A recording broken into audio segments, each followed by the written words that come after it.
G'day and welcome to the Off-Chain Podcast. Don here with you. Our guest today is David Wood, chair of the London Futurists and co-founder of Symbian, the author of 12 books, including The Death of Death and The Singularity Principle.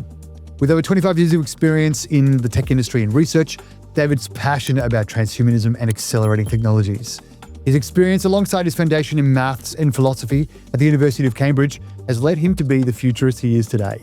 We're really excited to speak with David about artificial intelligence and the radical technological transformations currently underway in society, where transhumanism comes into all of it, and where these accelerating technological disruptions are taking us as the human race. Let's dive in.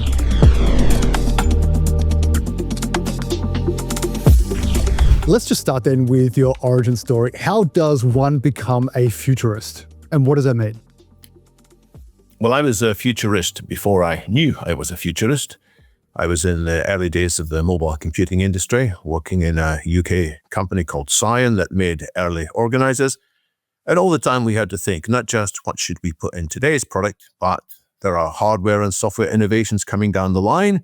How can we anticipate them? And how can we change our products to take good advantage? So we used to argue a lot, lunch often, about is this weird thing called the internet, World Wide Web, is that going to be significant? For example, we got some of our forecasts right and some of them wrong, but we were actually being futurists in the sense of anticipating changes and taking action so that we would flourish in the midst of changes. Later on, we changed our job titles. Previously, I was head of research or executive vice president for research. We wanted to be a little bit more hippie, and so I became a catalyst and futurist. And I've had that in my job title ever since. A futurist is somebody who says, I think the future might be like this over here. Why don't we consider it? And the catalyst is somebody who doesn't have all the answers, but has some good questions. What are the trends that might be important in your business? How might these trends interact? And I think everybody, by the way, needs to develop the skills of futurism because we've never seen so much change happening. We've seen more change in the last 10 years and probably 50 years before that in many ways. And we're likely to see even more change in the next 5 years than in the last 10 years. And so we all have to be better at unlearning the things that used to be important and being ready to adapt to quite new things, new technologies, new partnerships, new ways of thinking, new practices. Yeah. Thinking back over the last, say, 25 years, can you think of any bigger futurists for that whole time? Can you think of any particular ideas about the future that you had that might have seemed more remarkable at the time, but have actually come about between then and now? So my colleagues and I wrote about smartphones first in the end of 1995. We didn't use a single word smartphones. It was 2 words, smart followed by phone. And we imagined that people would stop using the likes of this device, which I have here as an archive. It's my Science Series 5 handheld computer, which sold about 1 million devices. It had lots of apps in it, but we figured out that probably people wouldn't be using them in the future. Why wouldn't people be using them? Because there would be this newfangled thing called smartphones.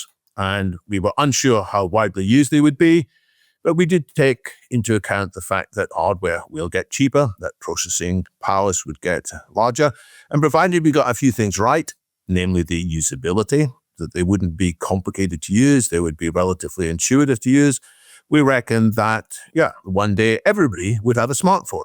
And that was viewed as outrageous. People said it's only going to be the rich business people, drug dealers who need the latest communications mechanisms, the yuppies who would use these, or the technology evangelists. But it turns out now that everybody uses them all the time, and you're expected to use them. When you go to the doctor's clinic, they ask, have you got an app? When you go to the golf course to fill in your scores, they say, have you got an app? Well, as I remember, more than 10 years ago, when I went to that golf course, I dared to take my phone out of the pocket and I got scolded by the captain at the time. You're not supposed to use these things here.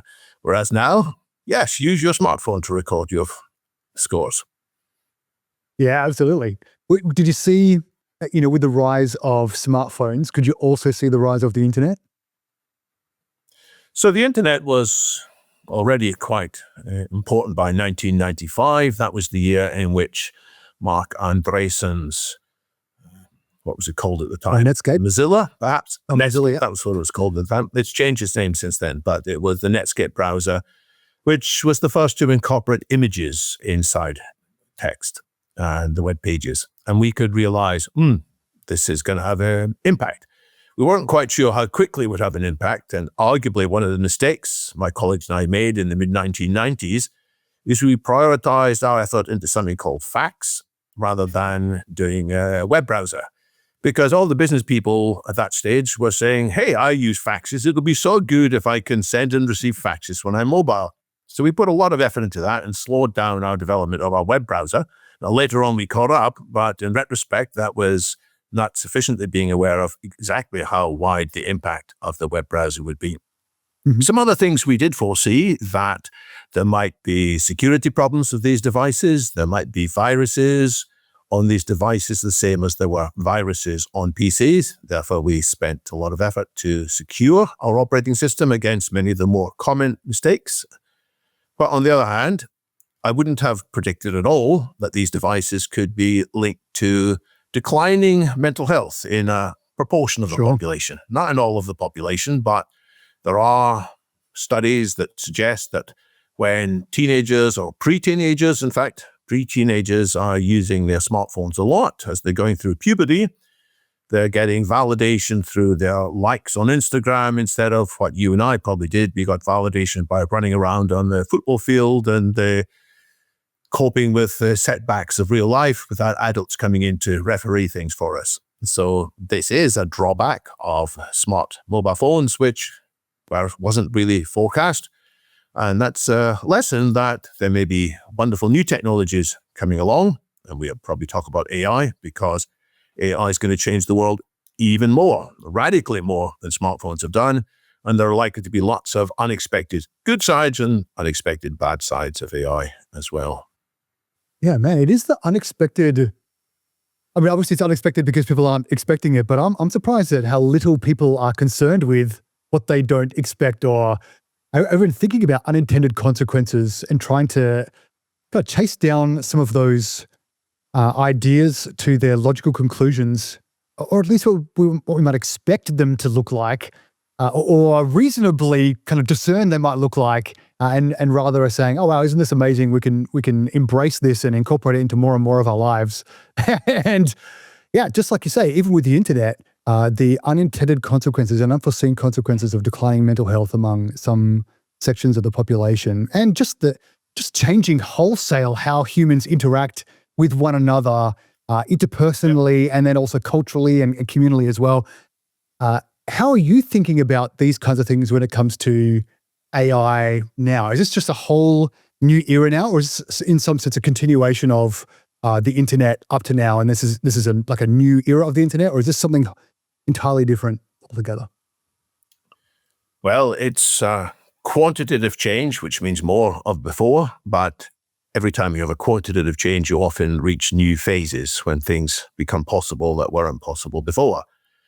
So there's always been people in each village who'd had occasional crazy ideas, but they never met anybody. And so these crazy ideas never went anywhere. But now you have somebody in one village with a crazy idea who discovers a whole bunch of other people spread around the country who've got the same crazy idea, and they get together and it validates them and they feel confident, and then they go and in America, they invade a Pizza Hut where they think downstairs is a child sex pedophile ring underway. And thankfully, in that case, nobody got killed. But in many other cases, people do get killed as a result of online rumors, which have very little substance or which have been horribly distorted. And what AI is doing now, it's doing several things more than before. First of all, it's probably changing our jobs more quickly than we expected, and it's putting more people out of work than they had expected. So previously, many people thought their jobs were safe. They thought, I'm doing something particularly creative, or I'm doing things with real emotional intelligence and compassion, or I'm doing some things with general common sense that AIs can never mimic. Well, guess what? It turns out that AI is able to do a reasonable job of many of these things now. AI is part of creative teams, so you don't need so many people in your creative teams anymore. AI can be more kind to patients than doctors can, which sounds shocking, but some of the evidence and the interactions are that AI can be more human compassionate than doctors who are in a bit of a rush. So that change from AI means that more people are feeling alienated, left behind than before. But then AI makes the problem worse because it spreads narratives. It spreads stories explaining to them the reason you are out of work is because of these immigrants. It's because of these elites. It's because of these cosmopolitans. It's because of these rednecks. It's because of these Democrats. It's because of, and it has all kinds of clever stories which people click on, and it validates them because, in a sense, it's an easier thing for them to believe than the actual truth. And so we have AI spreading rumors. Then the next complication that AI introduces is that if people do get angry, if they want to do some damage, they want to exert themselves, they can find information online about how to get hold of weapons, how to create a 3D printed gun, perhaps, or how they can, in due course, get a hold of toxic substances. AI, which has the ability to help us come up with new drugs, which have low toxicity. If you program it slightly differently, if you say, well, actually, just as an experiment, can you come up with drugs that are especially toxic? And turns out AI can do that as well. And that was so shocking that the scientists who did that shut down the research and only referred to what they'd done in general terms. But others will be able to do that too. So AI, in summary, puts more people out of work and causes them to be upset. It gives people more angry reasons as a side effect of what's been called the outrage industrial complex. And then for those who do want to wreak vengeance or get personal validity, it provides means to do so. Finally, I should mention is that AI is often still inscrutable. It operates beyond what we expect. And it's like when the first few people released virus malware, this is going back some time, they never expected it to wreak so much havoc as they did. It was just a bit of a prank, but it caused chaos. Well, the AI that gets released, it often has its own ideas. It turns up in ways unexpected. It's because of its opacity. So if you add these four things together, it has a qualitative change to the dangers to society. Yeah, I mean, I do want to ask about some of the more positive aspects, but drilling down into the risks perhaps, because some people are very well aware of the risks and very afraid of AI and just where technology is headed at the moment. Others, I don't think are, let's say, discerning enough. Let's put it this way. If you were the omnipotent protector of the world, if you could just unilaterally decide or discern, what do you see as the biggest systemic risks AI poses, or maybe this drift towards the singularity poses for, say, the kids, the proverbial children today? Well, all of us, in fact, are at risk of our world being turned upside down and maybe even destroyed if AI falls into the hands of people who have malign intentions, or people who are naive, or people who overestimate their own abilities to control things. So it's not just kids who are at risk. There are scenarios, which I think are credible, of catastrophes. And by a catastrophe, I mean maybe in just 7 days, there'll be more people killed in these 7 days around the world than has ever been killed in any 7-day period before. Possibly the whole population in the worst case, possibly hundreds of millions or billions of people. So that may affect all of us. Yeah. And the reason this will happen is because there is insufficient attention to safety and checking. And the reason that happens is because there's too much of a race going on. People are fearful of missing out. They know that the AI companies that have market dominance will be the wealthiest, most powerful companies ever, frankly. And so Microsoft on the one hand, Google on the other hand, they're fighting for dominance of search. They want to get their AIs out there that are more advanced than the other guys. They've got people in their two companies who are urging them to be careful. But when the push comes to the shove, there is the risk that even if there are alarm bells in the tests, people will say, you know what, we're going to take a risk here. I'm feeling lucky. I don't want these other guys to get there first. And so the risk is that without adequate imposed democratic oversight of what's happening in these companies, without ensuring that these companies keep to their own commitments to safety, there will be something that's released and the AI tech leaders will actually know, well, there's a slight chance, as Sam Altman, the head of OpenAI, has said, it will be lights out for all of us. There is a chance, but they take that risks Well, in fact, I think no tech leader has the right to take that risk on behalf of the whole planet. And I think if the population as a whole was informed about it, they would say, slow down. Of course, we want the benefits from AI, but we don't need it to keep on releasing things whose outcome cannot be predicted in advance. Isn't the cat out of the bag though in that sense? Because while there are obviously market leaders who are very well backed and have some of the world's most brilliant minds, there are also very skilled coders, developers, system architects all around the world who are building increasingly sophisticated LLMs and AI systems, from the proverbial garage of their homes. And there are other actors, state actors, for example, who may not care so much about the same kinds of things that a Sam Altman may have imposed upon him from a jurisdiction or regulatory environment. How do we begin to think about this at the human level when the game theory on it seems, from a state level, seems impossible to? How do you put a cork in it? How do you put the genie back in the bottle? How do you possibly pump the brakes? We did it a little bit with nuclear proliferation, but I don't think people are seeing this in the same light as nuclear. So that's a great question. The whole bunch are topics are hard, but there are potential answers. So let's look again at what caused the slowdown in the nuclear arms race. So when I was a student, late 1970s, 1980s, we were all terrified that the world had an uncontrollable buildup of nuclear weapons. When Ronald Reagan came into power, his team had something called Strategic Defense Initiative. It was commonly called Star Wars, which seemed to have the ability to knock out incoming weapons. And that seemed good, but it terrified the Soviets because they thought, well, in that case, if the Americans feel safe, they might be inclined to launch a preemptive first strike. So it was very worrying. And there were SS-20s, I think they were called, from the Soviet Union, mobile intermediate-range nuclear weapons that were sent into the Warsaw Pact countries, and the Americans put cruise missiles all over Western Europe, including the UK. It was horrifying. People couldn't see a way out. And I'm going to point to a futurist as the person who helped to defuse this. He's commonly thought of as a science communicator. His name is Carl Sagan.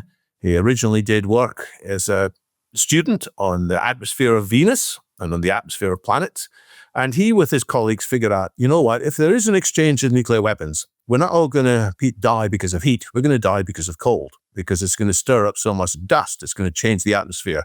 It'll be similar, perhaps, to what knocked out their dinosaurs 65.5 million years ago when the huge meteorite slammed into what is now the Yucatan Peninsula.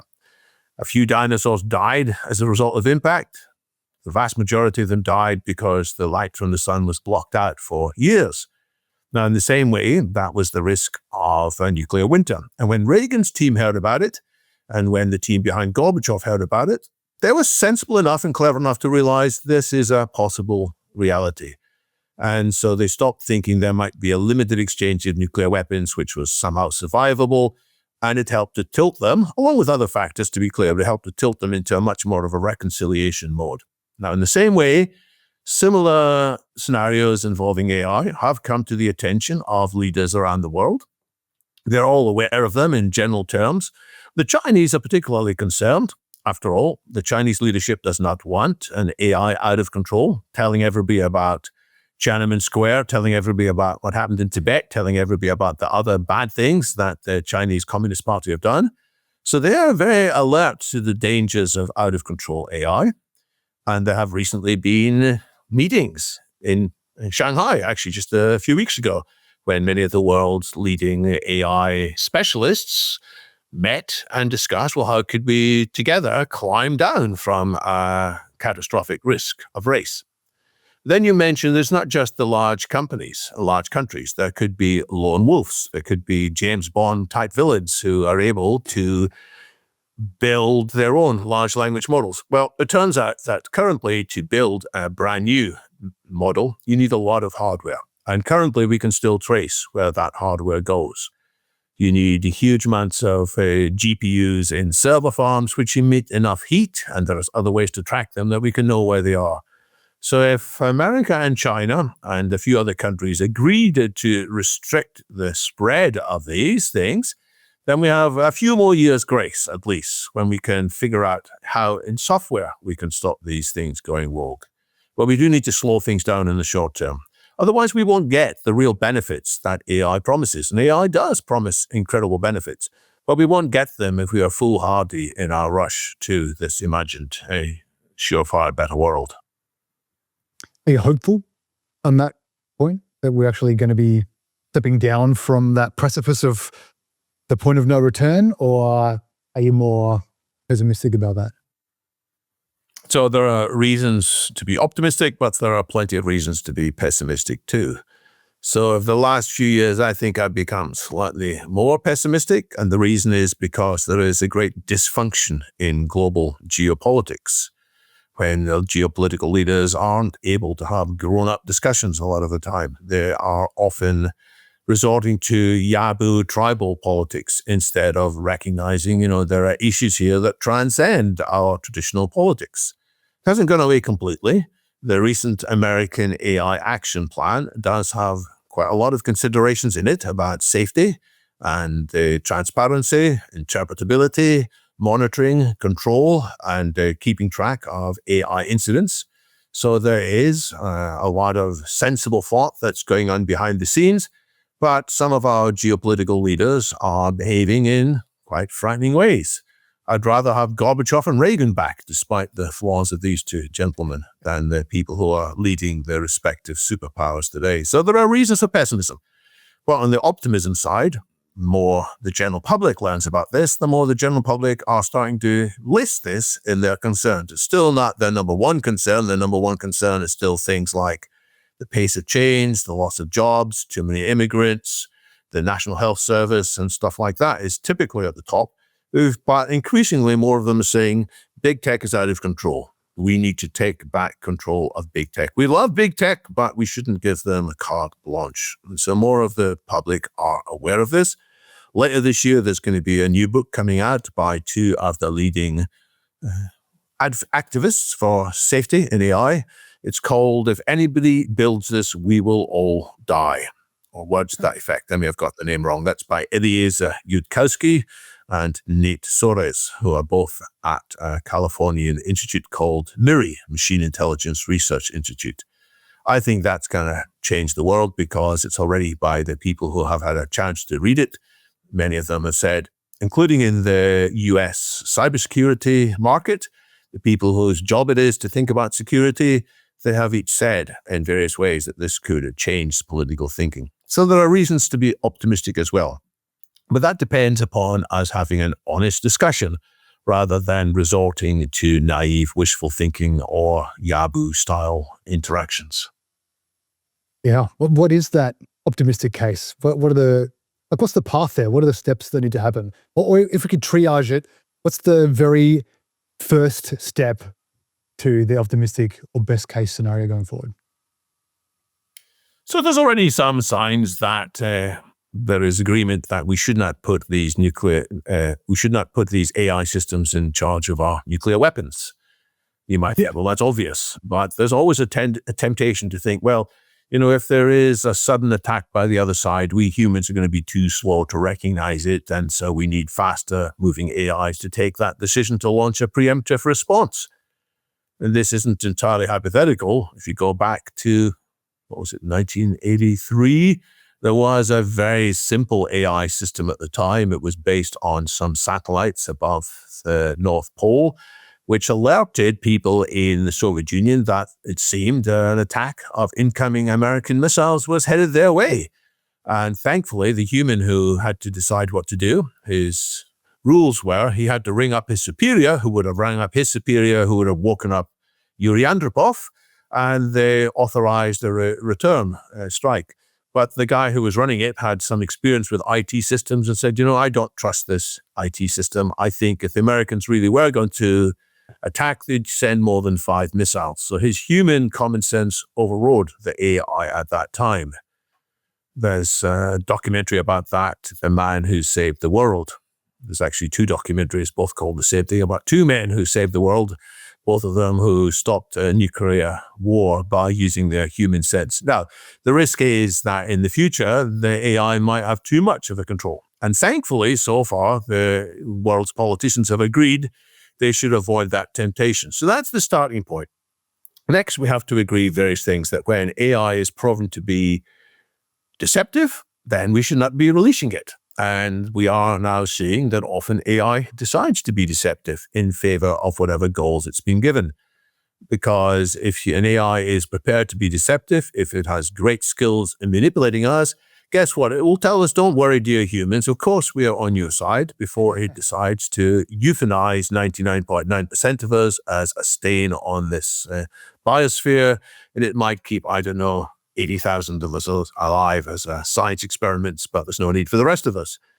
This is sometimes called the treacherous turn, that an AI which becomes clever enough to do damage will pretend that it's not clever enough to do damage. After all, that's what we humans often do. We often hide our intentions and we hide our true capabilities until it's the right time.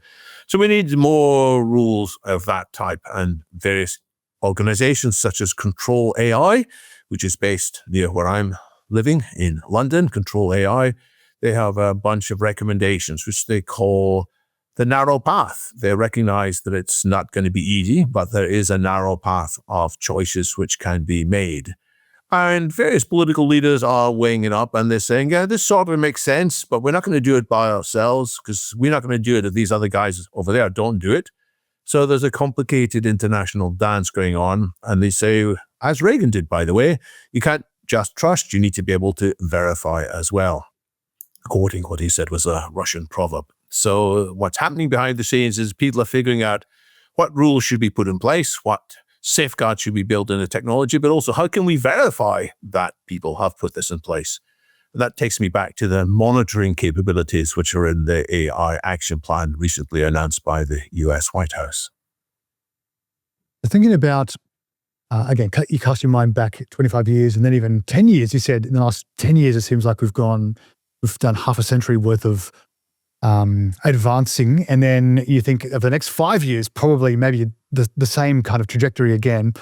What do you, let's assume the best case scenario in terms of people aren't running forward, but rather carefully, cautiously, but also progressively or iteratively getting better and better. What are some of your hopes for AI in a preferred future? So AI itself as intelligence will allow us to do lots of other things which currently we can't manage. What's holding up progress with various other fields of science and engineering is often the problems are too hard for us. And we try and solve that by bringing many minds to bear, collaborative intelligence. But it turns out that when we can include AI in these teams as well, AI can often be the thing that makes all the difference. So AI has recently been part of winning the Nobel Prize in Chemistry for the work that the team led by Demis Hassabis, also in London, at DeepMind, did on a piece of software called AlphaFold, which is able to work out in advance how an arbitrary sequence of amino acids, they're small little bits of biochemistry, when they all join together and form a protein, of which our body is full of a huge number of different kinds of proteins, how will these proteins fold up? Because they won't just exist as a long linear string. They will have pulls and forces which fold them up.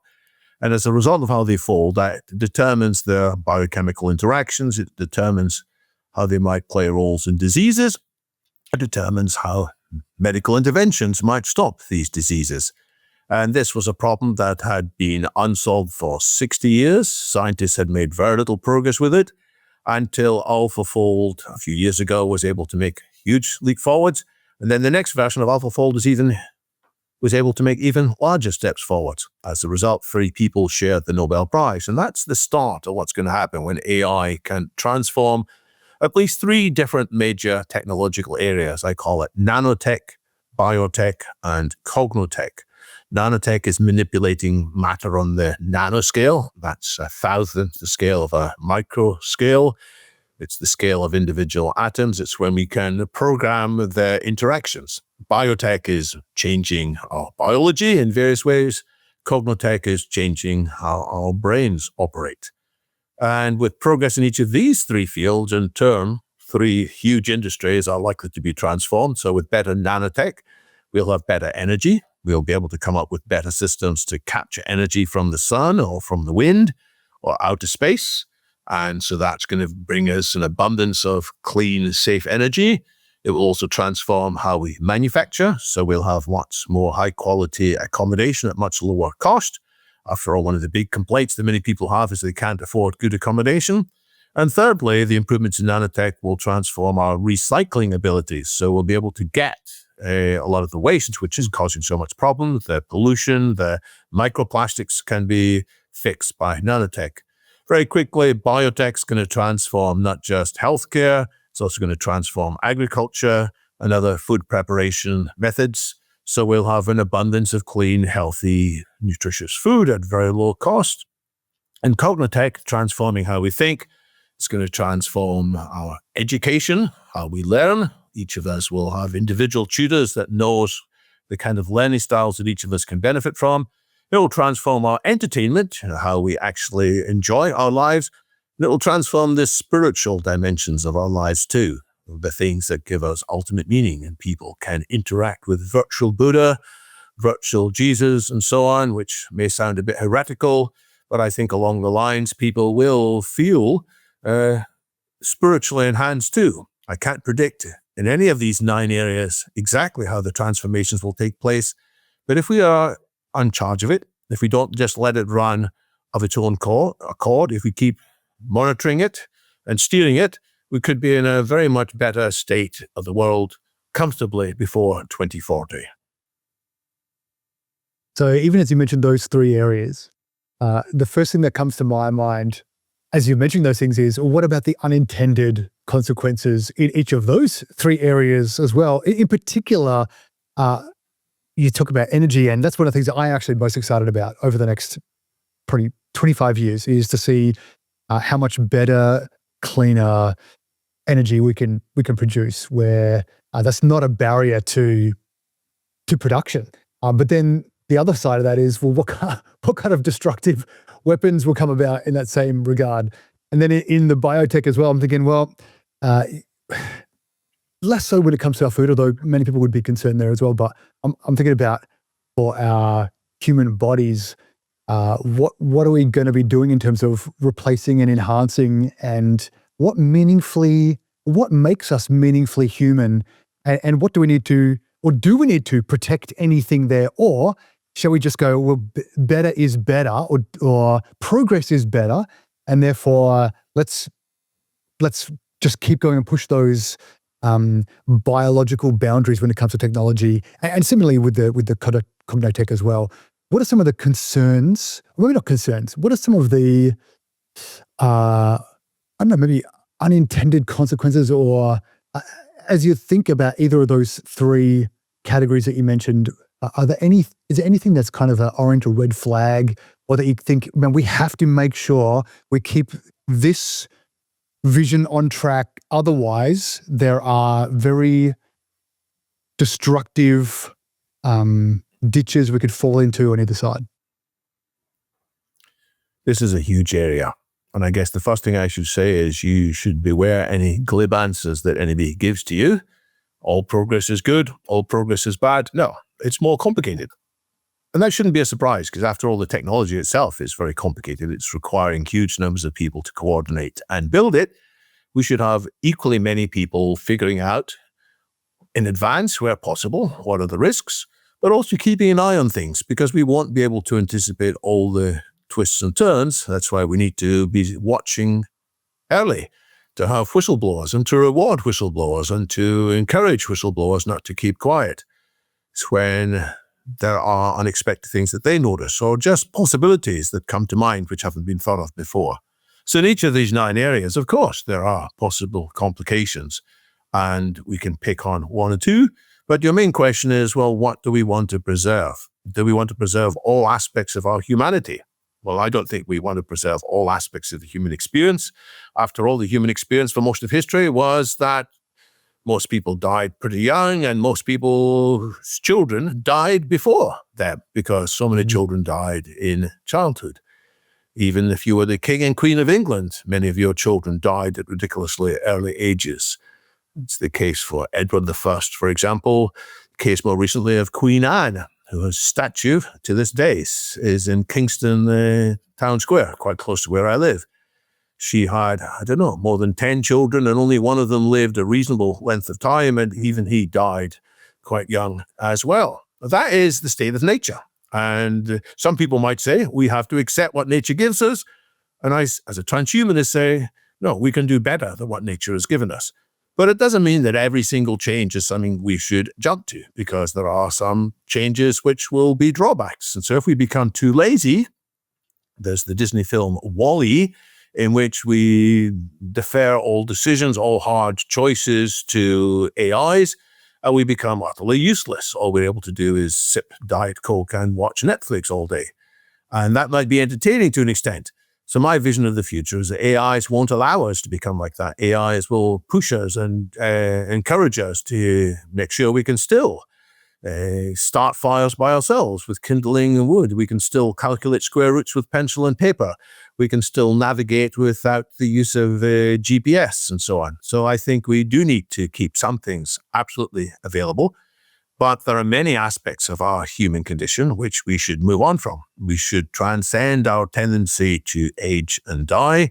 We should transcend our tendency to make often very stupid, short-sighted decisions for reasons which might have made sense in evolutionary terms. In evolutionary terms, it was quite useful to make some of the cognitive shortcuts, but they are now often deemed as being dangerous.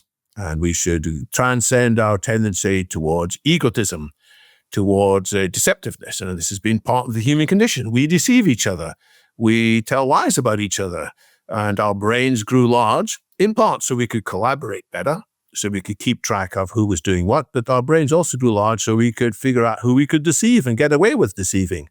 It's not a very flattering view of humanity, but there's plenty of evidence throughout many sciences that that's the case. So now we must transcend that tendency towards egotism, towards tribalism, and I won't mind giving that up for the sake of letting the more important elements of humanity come to the surface. Our creativity, our vitality, our sociability, our ability to experience lots of different kinds of joy, our ability to have intellectual joy as well, our ability to have the spiritual nature of our life enhanced. I mean, as you're mentioning, like going through those different categories, I'm thinking that sounds like the Christian idea of heaven. Don't die, spiritually fulfilled, meaningful work, end to suffering. From a human perspective, why you mentioned like we want to deal with death, we want to overcome death. I understand why we want to overcome lying, for example, because that wrecks our relationships. It meaningfully makes our when we are alive worse. Maybe individually, certainly as a people. Why do we want to end death, though? Well, I want to give people the choice. If people are enjoying their lives, they're enjoying seeing their grandchildren grow up, they shouldn't just have to switch off because they've reached a certain age, because disease has racked their bodies, because their brains are no longer working. That's a curtailment of a freedom. If people decide that they've lived 75 years and that's enough for them because the Bible says our lifespan is 70 years and 10 or whatever, that can be their choice. I'm not going to mandate that people have to keep living beyond it. But what's more important is to give people the choice. And so long as people are healthy, if you do ask them, are you ready to die now? Most people will say, well, I'd like to keep on living a little bit longer, especially when they've got a community of people that they like interacting with. If they're alone, it can be miserable. Then occasionally they will say, I'm ready for death now. But many of them will want, given a choice, to live a bit longer. And that is the choice I want to give people, because death curtails all the other freedoms. We talk about human rights for this, human rights for that, But if we're not alive, then these rights count for nothing. Yeah, gotcha. Again, I'm trying to drill down into what makes us meaningfully human, and what I like the way you phrase it. Actually, what of the human experience do we want to preserve, and what of the human experience should we be trying to mitigate or overcome or get rid of entirely? I've not done enough thinking, I don't think, on where are those boundaries. But obviously, you have done thinking on where are those boundaries. You mentioned, so again, I'm thinking about when you go through suffering or difficulty, or I go to the gym so that I can put my body to resistance so that my body will grow. And as my body grows, it becomes more healthy. And my brain being linked to my body, I'm an incorporated mind. I'm not abstract of my body. That my health impacts my brain and my mind impacts my health and my physiology. I'm just trying to think about how do we abstract resistance or suffering without then just changing one master, which is suffering for all of human history, all of biological history, suffering and death, for an AI master that then tells me, "Oh, now you got to get up and do something," or "Here's your telos," or "Here's what you're going to do today." We're just trading one master for another master. But again, my question is, what of the human experience, what of suffering or resistance in the human experience is actually part of what makes living worthwhile? And what if the hedonistic future is actually terrible for us? And that's the unintended consequence of getting an unending life here in a way that where we are trying to end suffering. We do, or we end temporal or physical suffering, but then we're a blob of a mind in the Wall-E style. But we think it's good for us because we don't know any different, and the AI tells us it's great. So again, we should beware glib answers to any of this. I'm not opposed to stress. I'm not opposed to suffering. I think in the future there will be suffering and stress, but it'll be stress that we have the ability to cope with. It won't be the stress that knocks us out and really destroys us. That's the problem we've got. So when I play golf, I often end up in the sand trap, in the bunker, and I'm upset at myself. But I wouldn't wish for golf courses to be designed without bunkers. It makes the game more interesting, and it makes me slightly more careful to avoid them in the future. It's obviously within my framework. I'm not going to be killed as a result of going in a sand trap. But if it turned out that if the ball went in there was a ball went off and 100 people died, that would be the kind of stress and the kind of suffering I would not endorse. Sure. So where is the boundary? And that is a great question. And we have to have lots of people thinking about it. And by the way, it's probably going to change as time goes on. So I'm not too fond of the word hedonism either. I know some transhumanists in the general community to which I belong, they talk about super longevity, super intelligence, and super happiness.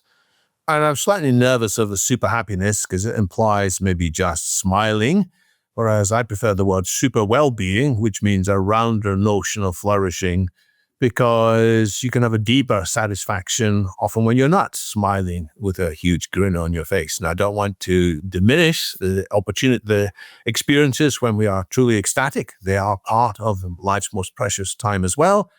But, there's more to life than being in an orgasm 24 hours a day for 365 days in a year. Some part of our brain is probably going to say, hang on, this isn't quite what we signed up for. So we need to reflect on this more carefully, and step by step, we can change things. And so we start off by saying there is too much suffering in the world. People in Gaza, people in Ukraine, people in Sudan, people in many other places in the world, they are clearly experiencing far too much suffering.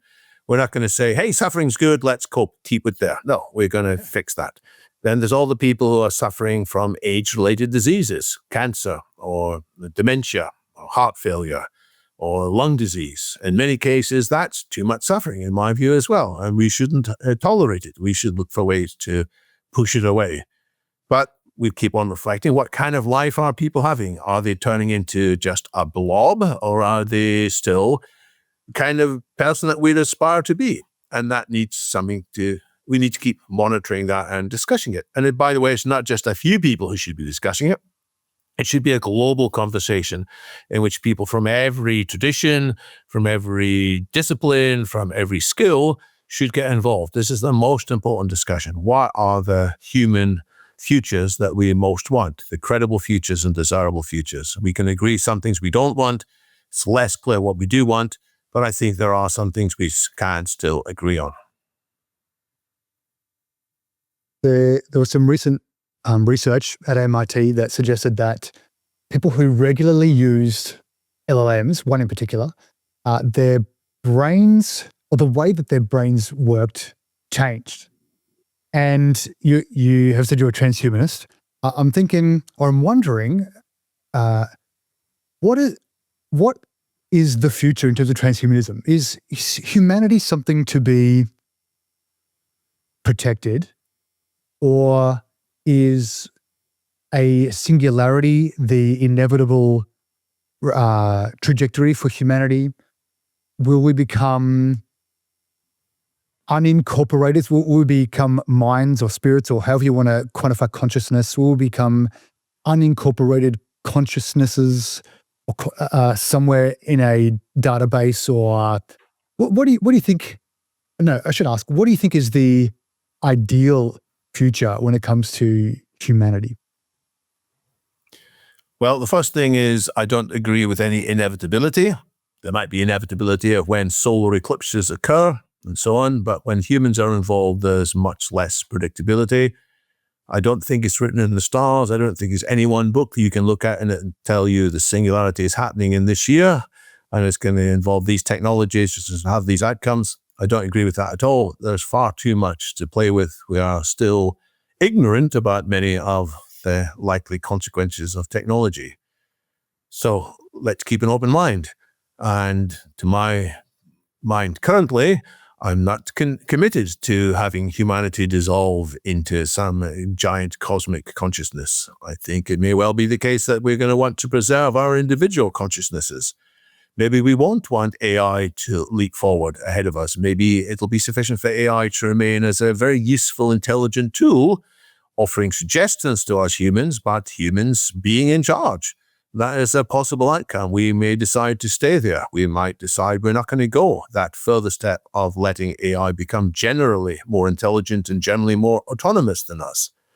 That is what many people are advocating in the pause AI movement, or also I mentioned control AI. It's another movement, a related movement.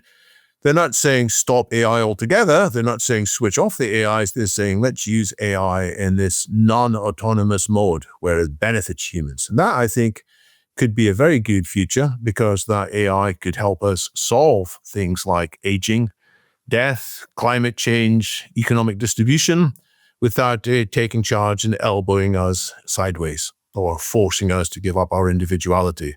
So that is my current best future, though I'm prepared to change my mind as we understand more what the options are ahead. Sure.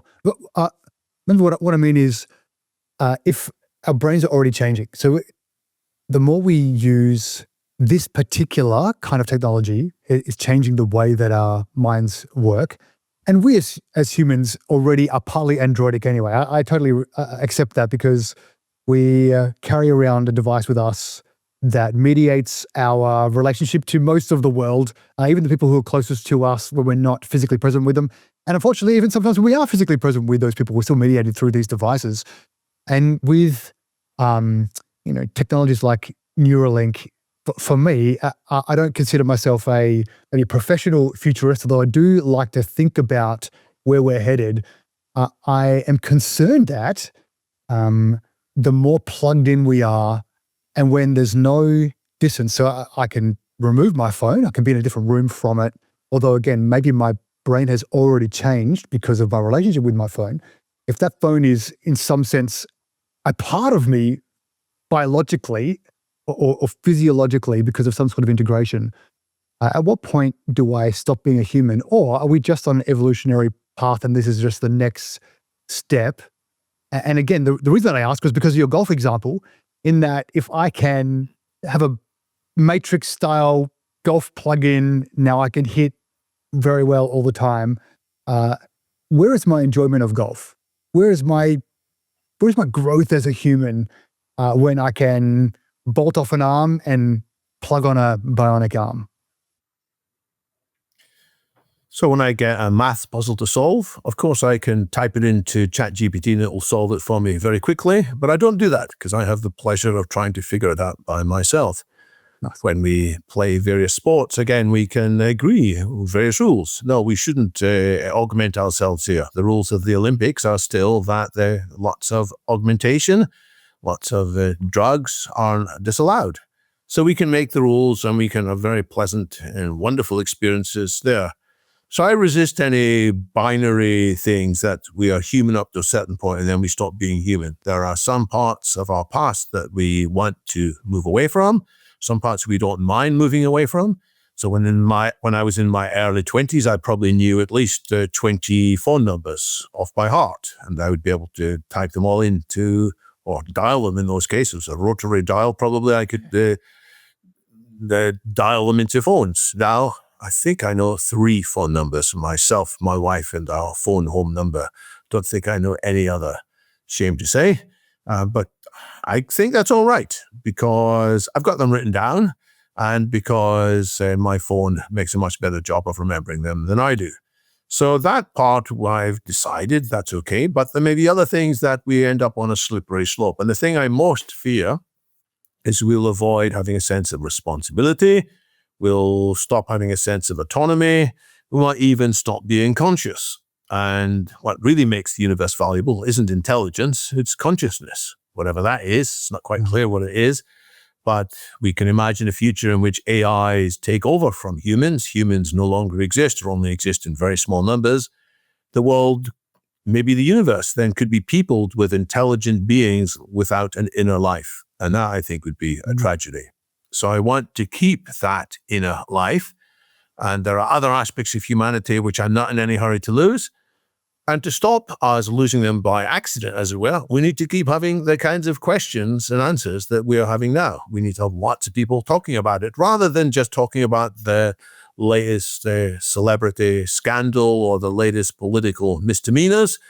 Important though they are in various ways, we need more people putting more effort into discussing how should the future evolve, what are the things to look out for, what are the canary signals to pay attention to, and so on. I noticed that there are an increasing number of AI companion apps and websites, and even just in the last maybe 2 years, the interaction that you might have either text-based or even conversational with an AI agent is becoming harder and harder to distinguish between a bot and a human. And so from your perspective, thinking about, again, humanity and the future, does it matter if people have their relationship needs or spiritual needs, like you mentioned before, met by an AI bot? Or is there something intrinsically important about human-to-human interaction and connection, like material community versus a technological relationship? So there seems to be lots of very important things about human-human relationships. What we're going to draw the line at in the future is unclear. It may be that many of the needs which we currently are fulfilled by talking to humans might be at least partially met by talking with AI systems. Perhaps these AI systems will be better emotional coaches than the human emotional coaches that we work with. Perhaps they are more sensitive. They pick up more little micro expressions on the face that show that there's something else going on underneath the surface. They may have a better memory. So it may be that some of our human needs are met better by such devices. Well, let's keep an open mind and let's keep checking ourselves. Let's keep challenging ourselves. Let's keep kicking the tires. Are we comfortable with how these things are developing? Should we take holidays? Should we go on digital detoxes to remind ourselves? And so that's one reason, again, why I play golf. It's not just for the physical exercise or for the occasional joy of seeing the ball go roughly in the direction that I hoped it might do. It's that I am quite disconnected from my phone for most of that round. I mean, a kind of nature, of course. It's not the natural state of nature. It's a very cultivated golf course with carefully manicured fairways and rough. But it takes me out, and we need to spend time away from our deepest digital immersion as a reminder of the other ways in which we could be living. And so I think this is going to continue to be an important part of our lives, and we will surely keep on enjoying human companionship. And it may well be that our AI companions will coach us to be better human companions as well. That will sit on my shoulder, and occasionally it will nudge me in a subtle way. It might speak in my ear as I'm talking to you. It might say, David, smile more, for goodness sake. It might say, David, pause for breath. You've been going on for 20 minutes without pausing for breath.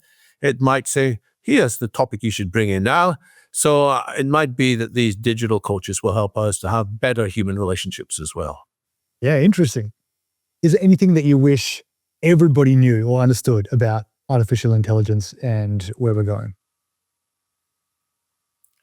Biggest thing to understand is going to be enormous changes that nobody fully anticipates. This is not just the Industrial Revolution, which changed the world remarkably. This is going to change the world hugely more. It's going to give us the ability for super longevity, super intelligence, super well-being, transform our democracy as well from its current rather dismal, broken state into what I call a super democracy. So the changes are enormous, but it's up to us, up to all of us as individuals, up to us collectively to figure out what these possibilities are and in some sense to say stop to some of the dysfunctional trends, some of the things that big tech might do if they are not constrained. So this should go to the top of our priority list rather than just being an occasional interesting podcast topic. It should be something that all of us talk about every day. We have a lot of listeners and viewers who are startup founders or entrepreneurs and trying to find their way in the market or find a niche, trying to read the tea leaves or see where the puck's going figuratively and try to skate there in advance. Are there any areas of artificial intelligence or even transhumanism that you wish people were studying more, or there were more advancements in, people were working in more, or opportunity maybe that some of our listeners and viewers should be thinking about moving into or even investing in? One of the most important areas that is underrepresented is how we can use AI to improve our democracy, which means how do we collectively reach decisions so that it's not just the people with the most money or the loudest voices who are able to influence decisions. Democracy shouldn't just be about when we vote once every 4 or 5 years. It should be a constant thing whereby we are gathering information as to what the population as a whole are expecting and hoping to happen. But we are misled by people using AI to deceive, to distort, to create fake video, fake audio, fake narratives. So how can AI help? And there are initiatives here, thankfully, but I think these initiatives need a heck of a lot more. Related, there is using AI to improve our emotional intelligence. And I've touched on this a bit, when it might give us guidance to stop being self-obsessed or to smile more or get out in nature more. But I think there's still a lot more that AI can do to address what is perhaps the biggest looming pandemic. It's not COVID anymore. It is a pandemic of mental unwellness, mental illness. So AI to help us there, not to take over from us, but to be our coach. There are lots of companies in this field. It's sometimes called the field of trans tech, meaning transformational technology, which has that same trans word in it as transhumanism does. But I think we're still at the early days of that field as well. So these are two areas where I would welcome more initiative. Yeah, super interesting, actually. David, there are a lot more questions that I'd love to ask you, and a lot of just picking apart or picking at some of those threads that you've started to unravel, but only just briefly. But the last question we like to ask all of our guests is, what is your most contrarian view? Is there anything that you particularly find yourself always in the minority report, or you're trying to, think we should be going this way, but everybody else is walking over that way? What's your most contrarian view that you're happy to talk about? It takes a bit of time to explain it, but basically it's this, that we can abolish aging, but we don't need advanced AI to do that for us. And we shouldn't rely on advanced AI to abolish aging, because if we are in too much of a rush to get that advanced AI, we won't all die of aging. We'll die of the bad things that an advanced AI will do. So we already have enough biochemical knowledge. We already have enough ideas in how to deal with aging. We just need more attention on that field, more funding, and let's use today's AI. But let's not be naive and think, let's invest more in advanced AI to solve aging, because that may not solve aging on our behalf. I said that was the last question, but I do want to ask on that.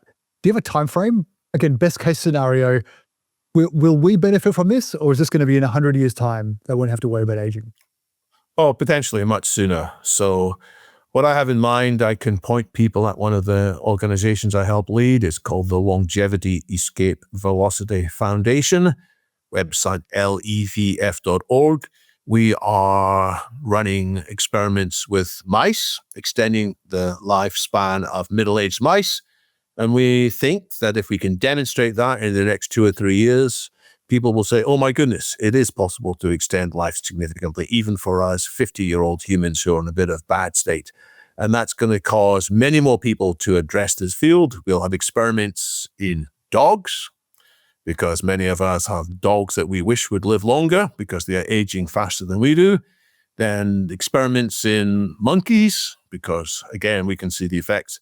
And that should lead to, by 2040, treatments available for everybody who wishes to apply them at low cost and with a high reliability of undoing all the damage of aging. But we shouldn't rush to get AI doing all that for us, because as I've said, it might backfire terribly. Yeah. I mean, you've painted a potentially amazing future and a potentially horrific future as well. If people want to hear more from you or find out more about your work, where can they find you online?